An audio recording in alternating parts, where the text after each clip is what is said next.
Bonjour, c'est Corinne. Vous écoutez Remarquable. Bienvenue. Remarquable, c'est l'histoire et l'art en balade. Dans ce podcast, on pousse les portes de notre patrimoine, surtout les petites. On découvre des personnages et des histoires connues et moins connues.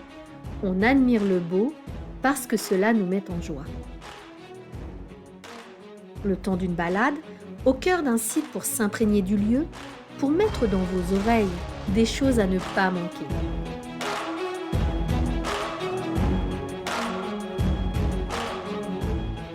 Allez, viens, je t'emmène.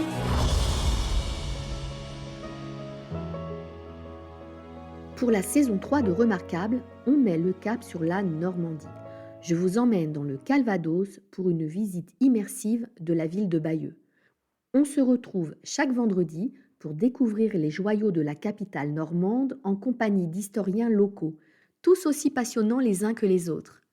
Au programme, la fameuse tapisserie de Bayeux, la cathédrale Notre-Dame et le vieux Bayeux. Pour ne pas manquer le prochain départ, c'est très simple. Il suffit de s'abonner au podcast sur votre plateforme d'écoute préférée comme Apple Podcasts, Spotify ou Deezer par exemple.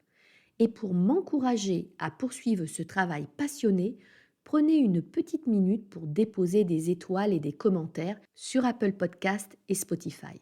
C'est très important pour moi de voir que vous êtes là et pour m'aider à faire découvrir ce podcast aux autres.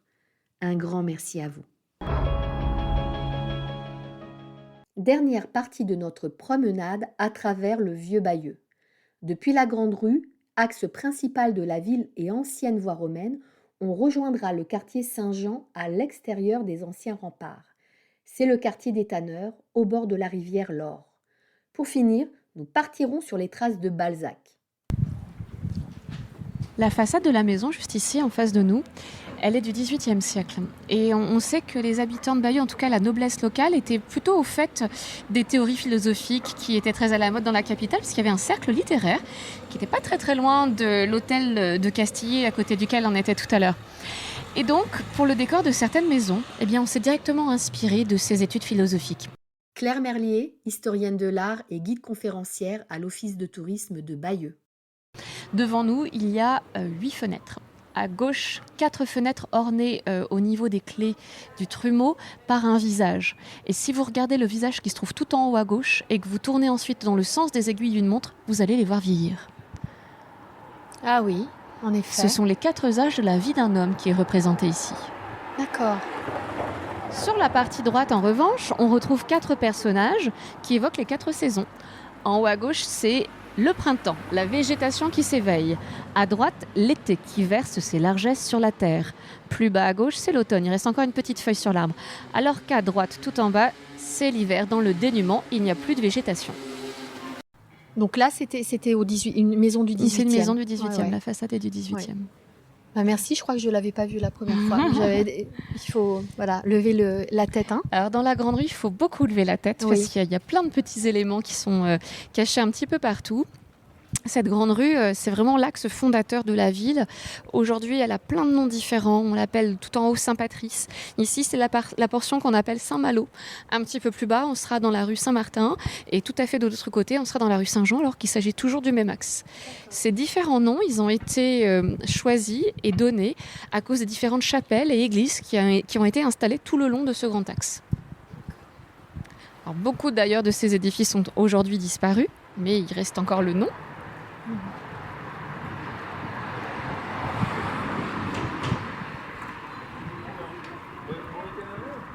Ah, c'est la rue commerçante maintenant. Oui.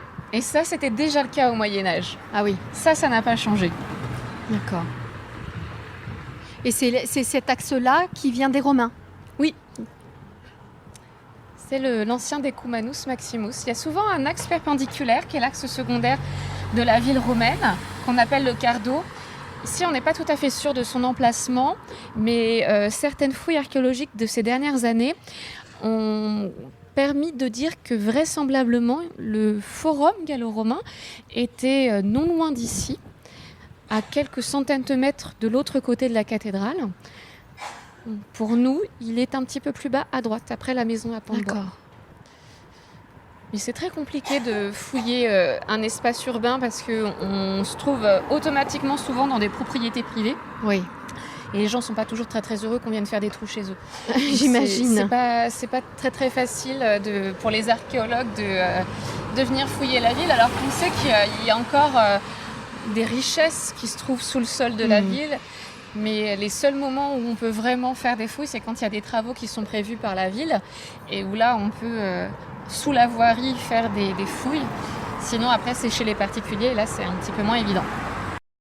Ce que vous n'avez peut-être pas vu, c'est le petit chien qui est tout à fait à gauche sur l'autre maison adjacente. Ah oui, en effet. Lui, c'est un petit vestige des décors qui avaient été aménagés sur l'ensemble de la façade de la maison voisine. Et ces vestiges, ce sont ceux du décor qui devaient accueillir la venue de François Ier qui est venu à Bayeux au XVIe siècle. Il y avait notamment tout un tas de fleurs de lys qui ont été retirées ensuite évidemment à la Révolution, mais dont on devine encore l'emplacement, car sur la partie gauche de la façade, il y a encore toute une série de petits losanges qui indiquent l'endroit où se trouvaient les décors des fleurs de lys. D'accord.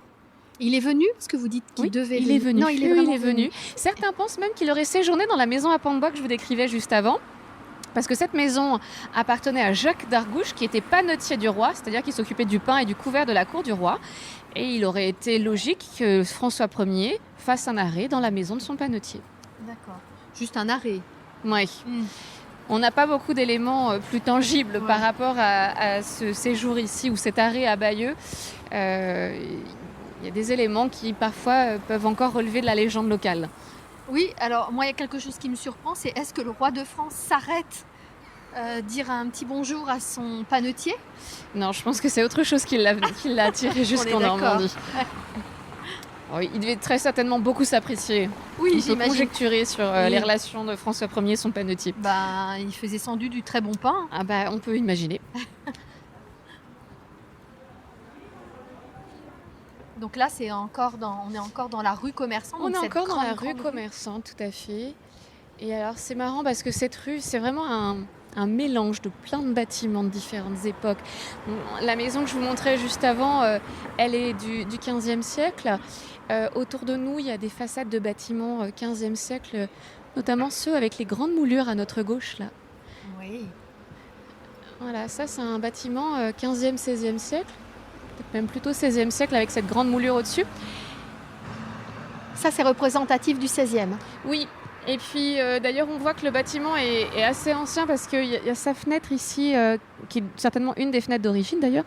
Les autres ont été refaites au XVIIIe siècle. On voit que cette ouverture, ces ouvertures-là sont plus récentes. Ah oui.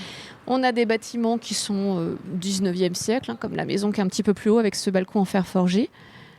Et puis ces décors fleuraux juste au-dessus, qui sont assez typiques du 19e.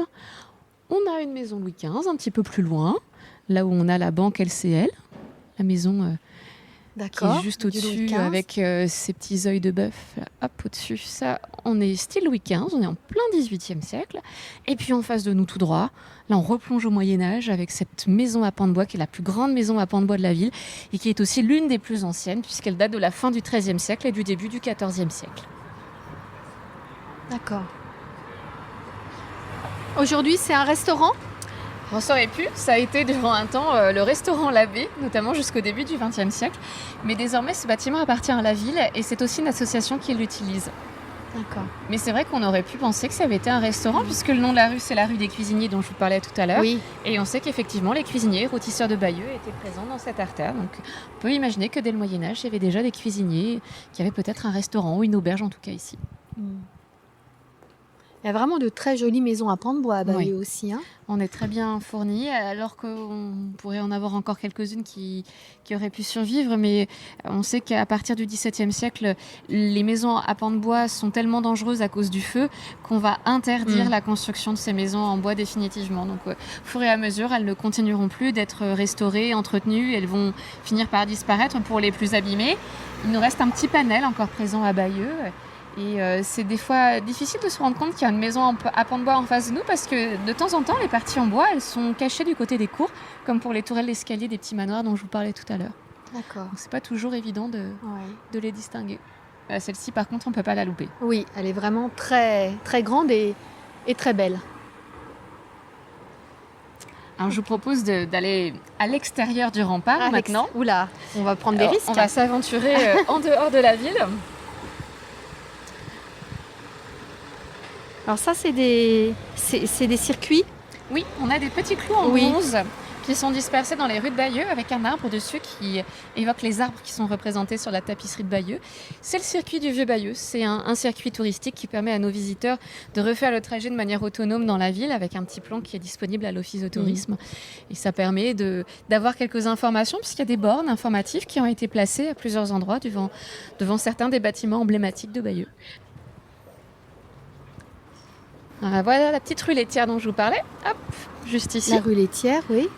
Et au bout de la rue laitière, on retrouve la cime de l'Arbre de la Liberté. C'est le palais de l'évêque qui est là-bas au fond. Cette vue est très jolie également. Oui, j'aime beaucoup ce côté-là également. Ouais. Ouais. Alors là, on a changé de rue, mine de rien, même si on est toujours dans l'axe principal. On est dans la rue Saint-Martin maintenant. D'accord. Il y avait donc une église Saint-Martin juste ici. Le bâtiment n'a plus tout à fait l'apparence d'une église. C'est cette grande maison très travaillée et décorée à notre gauche avec ce magnifique balcon en fer forgé. Puisque cette église Saint-Martin, elle a été vendue à la Révolution. Et le propriétaire en a fait une église. Il a fait une maison, une résidence. Oui. Donc l'église, elle n'a plus du tout son aspect d'origine. Et puis par contre, on voit que c'est très décoré, dans le goût de la fin du XVIIIe siècle, avec ces pilastres cannelés qui sont ces colonnes plates qui viennent rythmer la façade entre les fenêtres. Il y a de grandes guirlandes de feuillage qui sont juste entre les pilastres. Et puis un décor qui est un petit peu plus surprenant, qui évoque le soleil. Le temps également, s'il y a un cadran solaire. Il faut bien regarder tout en haut, entre la deuxième et la troisième fenêtre, il y a un cadran solaire. On voit les flèches d'ailleurs du cadran juste en dessous. Le soleil en métal qui est juste devant n'est qu'un décor. C'est pas du tout un élément qui permet de lire l'heure sur le cadran. Il y avait donc un stylet au niveau supérieur du cadran, mais il a disparu aujourd'hui. Et en dessous, sous le soleil en métal, sur le pilastre du centre, on voit toute une série de signes qui sont les signes du zodiaque, qui sont aménagés de façon à évoquer les heures. Et au centre, il y a une courbe rouge qu'on appelle un analème, qui va permettre aux visiteurs de calculer l'heure en fonction de la saison. Donc on recalcule l'heure à chaque fois. Et en dessous du signe zodiaque du Cancer, il y a le chiffre romain 12 qui indique que c'est à midi qu'il faut se rendre ici pour régler sa montre en fonction de l'heure sur le cadran. D'où le nom de la maison aujourd'hui, la maison du cadran, qui est une copropriété privée également.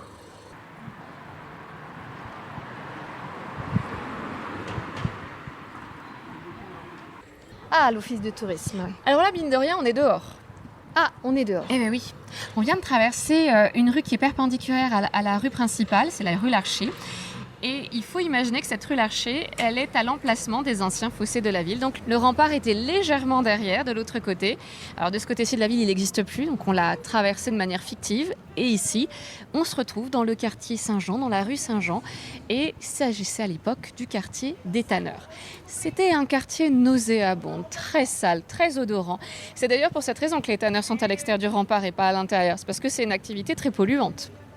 Oui. Il s'installe aussi ici de manière privilégiée parce qu'il y a la rivière de l'Or que l'on retrouve, on l'avait évoqué en début de visite. On retrouve ici la rivière de l'Or, on est sur le pont Saint-Jean d'ailleurs qui enjambe cette rivière. Le pont Saint-Jean a été refait au XVIIIe siècle, il y a un grand coup de balai qui est donné dans le quartier de manière à le rendre un peu plus salubre. Et plusieurs des bâtiments ont été reconstruits en même temps que le pont sur lequel on se trouve. Tous les bâtiments ici, dans les angles, sont les bâtiments du XVIIIe siècle. Une fois que l'hygiène est revenue dans le quartier, on décidera d'y installer un marché aux poissons qui a été reconstruit un siècle plus tard, au XIXe siècle, pour devenir le bâtiment qui est juste en face de nous, qui ressemble à une halle, puisqu'effectivement c'était l'ancienne halle aux poissons. Alors, sa fonction d'origine n'existe plus, puisque maintenant c'est l'Office de tourisme de Bayeux, mais un vestige de cette activité est encore présent au travers du nom de la rue sur le côté, au niveau de la pharmacie.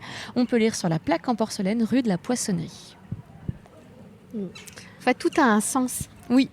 Hein ? Si on regarde bien attentivement, on peut presque lire l'histoire de la ville autour de nous. Absolument. On ne se figure pas quand on ne fait pas attention. Mais voilà, tout est logique. Oui, alors ça fait partie aussi de notre travail d'éveiller votre observation et de vous amener à constater tout ça autour de vous et d'en prendre conscience. Ouais. Moi, j'aime bien ces petites traces du passé dans le présent.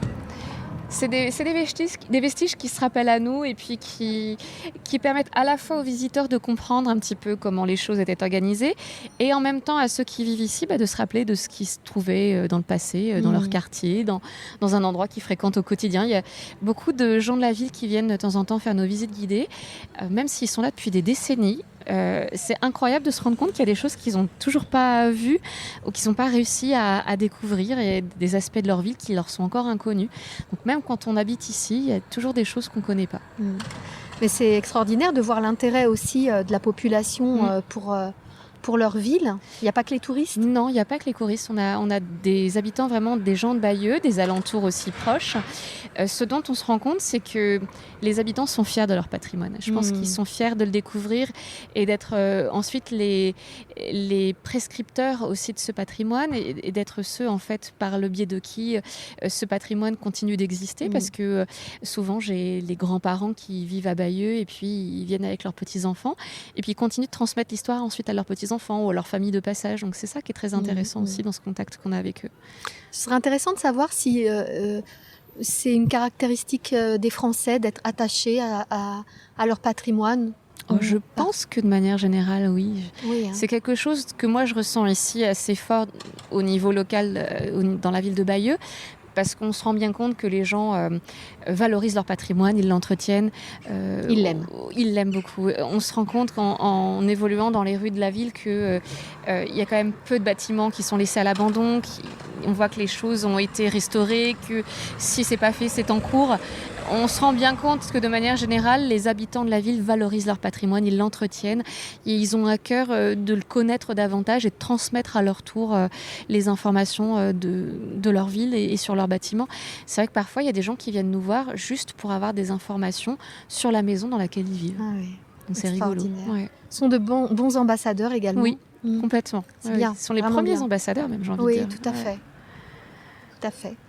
Alors pour terminer notre visite, je voulais vous emmener sur les pas de Balzac. J'ai gardé le secret jusqu'à la fin, mais Balzac est venu à Bayeux à l'été 1822.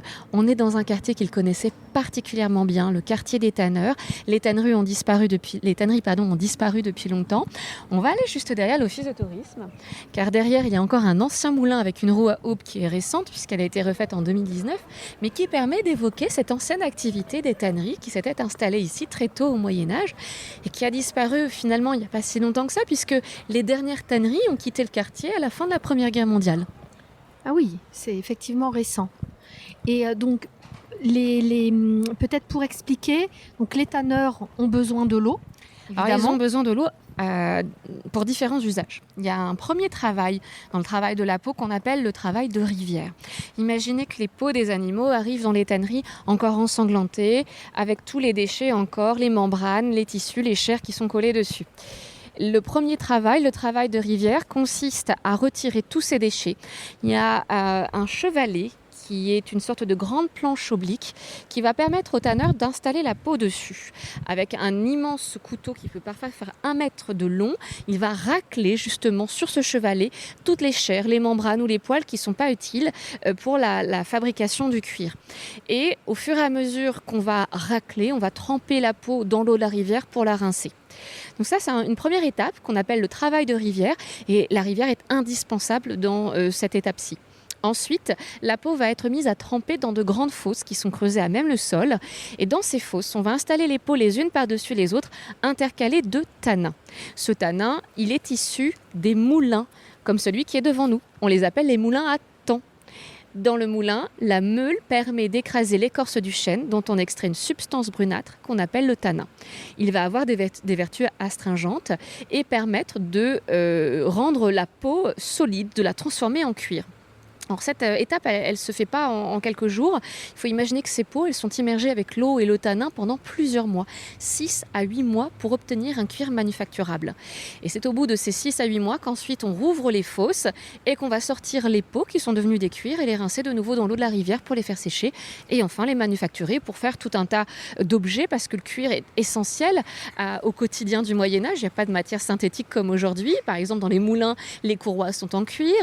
Tout l'équipement et la harnachement des chevaux et des bêtes de trait est en cuir, les fourreaux des épées sont en cuir, certaines parties des armures sont faites de cuir, le vêtement, les sacs, les chaussures, tout ça est fait de cuir également. C'est une industrie qui est essentielle à la vie du quotidien du Moyen-Âge. Et il faut imaginer que ce quartier était très animé par les tanneurs et les tanneries qui étaient installées ici. D'accord. Donc les moulins, c'est les moulins à tanin. Voilà. Et Donc du coup, on les appelle les moulins à temps. Le diminutif, c'est le mot de temps, les moulins à temps. Et on obtenait du tanin.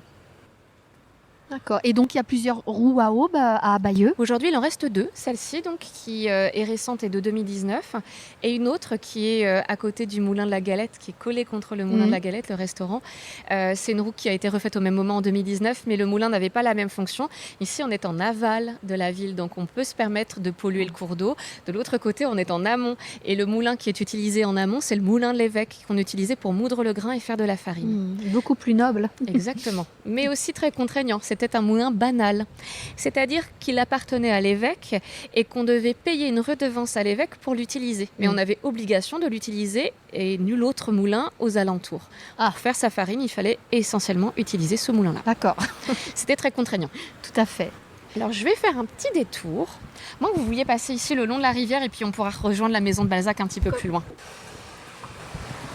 Alors c'est très joli ici, on suit le cours de la rivière de l'Or. Un petit passage qui n'existait pas à l'origine parce que tout ça a été réalisé au début du XXe siècle, ce petit passage le long des maisons. Et le pont qui est de l'autre côté, et lui il est tout à fait récent puisqu'il date des années 80. Oui, ça se voit.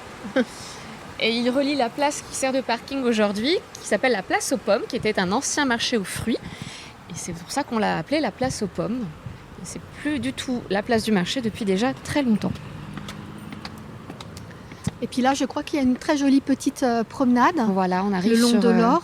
Les bords de l'Or, les bords de la rivière. C'est une très jolie promenade sur plusieurs kilomètres qui va jusqu'à la commune juste à côté de Bayeux de Vaux-sur-Or.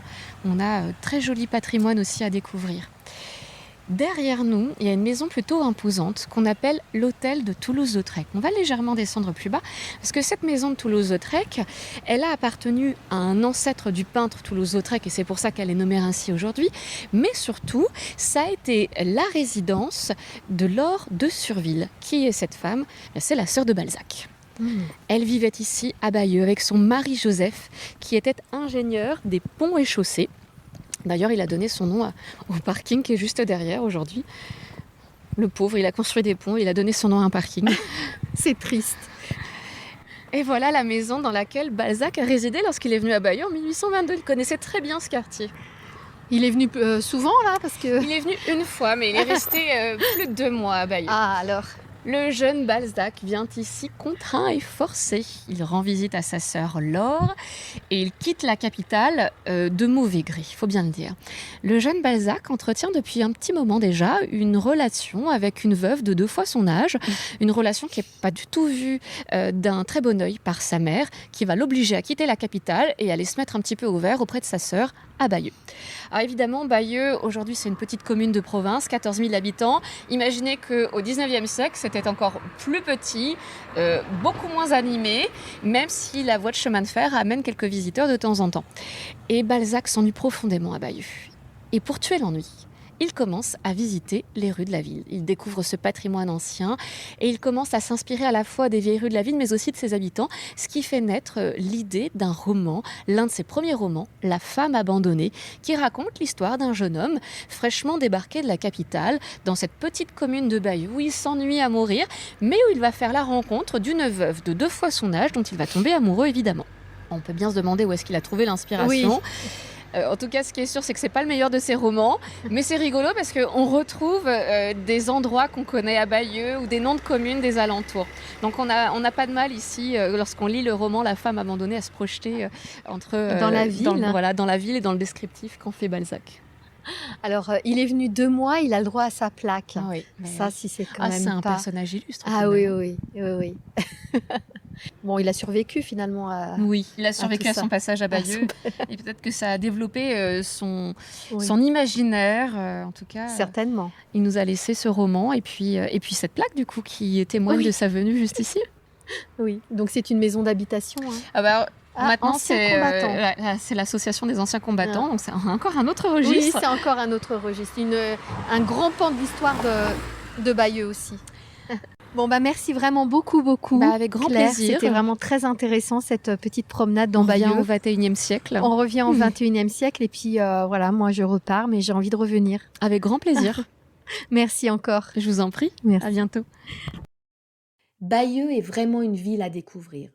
On l'a vu, son histoire, ses trésors architecturaux, ses musées valent le détour. La rivière Lorre qui la traverse, ses petits ponts, ses roues à aubes lui donnent un charme fou. La promenade qui longe la rivière vaut vraiment le coup, je vous la recommande chaudement. J'espère que ce périple à travers Bayeux vous aura plu, que vous aurez appris plein de choses et que cela vous donnera envie d'aller sur place. C'est souvent ce que me disent les auditeurs ou auditrices. « Ah, je ne savais pas, ah, je ne connaissais pas ce lieu ou cette histoire, j'ai très envie d'y aller. » Et ça me fait vraiment plaisir.